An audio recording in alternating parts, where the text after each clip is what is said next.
Assalamu alaikum everybody, hello and welcome back. My name is Raida, you might know me as Roedah, and Ramadan Mubarak, Ramadan Kareem. Today is a very special day. It is the first day of Ramadan, the first day of fasting for many Muslims all around the world. So alhamdulillah, we have reached Ramadan yet again. Today I wanted to sit down and tell you a little bit more about this blessed month. Now, if you are wondering more about Islam, curious about why Muslims fast or fasting in Ramadan in general, or if you need resources for friends and don't want to do the explanations yourselves, this is for you. I am not a scholar or a cleric by any nature or sorts. I am just a student of life and a student of the deen, the faith. So to begin with, here goes Ramadan 101, Ramadan the basics, Ramadan who, what, where, when, why, and how in an order that makes a little bit more sense. What is Ramadan? Ramadan is the 9th month in the Islamic calendar, but more on that later. It is known as the month of fasting for Muslims because we fast during this month as fasting was prescribed upon us. It is also extremely significant because during Ramadan, the Quran was revealed to the Prophet Muhammad sallallahu alaihi wasallam, as I have mentioned in my last video. It is extremely sacred to us,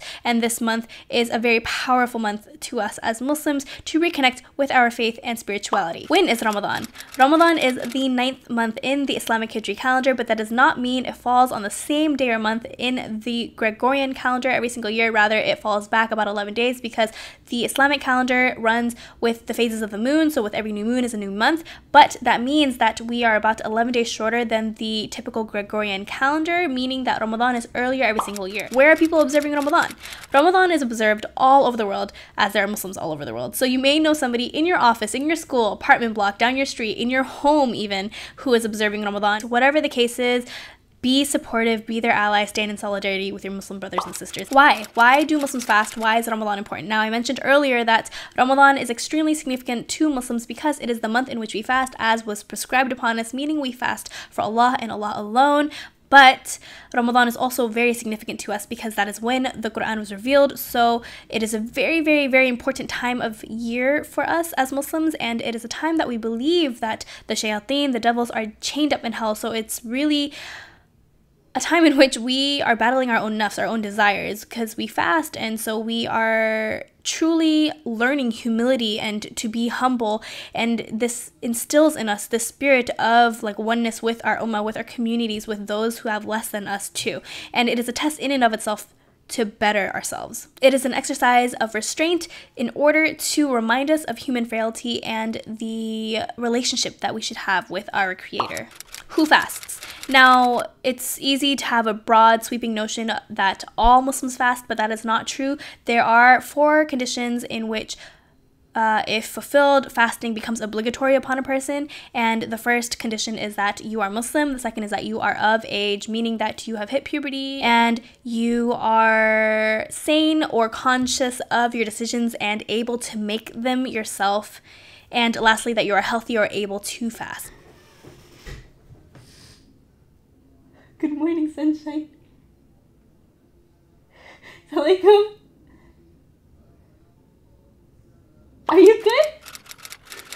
So during the month of Ramadan, a lot of Muslims are found napping all day long, like between Dhuhr and Asr, so like the noon prayer and the midday prayer that's before sunset. And so how do we practice Ramadan? I told you the who, how. So how do we practice Ramadan? Ramadan is primarily practiced through the act of fasting. So if you are fasting, you are abstaining from food and drink and all temptations, meaning not just like intercourse, but also anger and giving into explosive emotions and, you know, being impatient and whatnot. Now, when you are fasting, you begin fasting at dawn and then you break your fast at sunset, so like from Fajr to Maghrib. We typically have a meal in the morning called suhoor, and that typically is a small meal to just give us preparation and energy for the rest of the day as we fast. And then we break our fast with what we call iftar, which is typically a larger meal and typically eaten in a big group with our families or our communities. It's just kind of a festive time for us.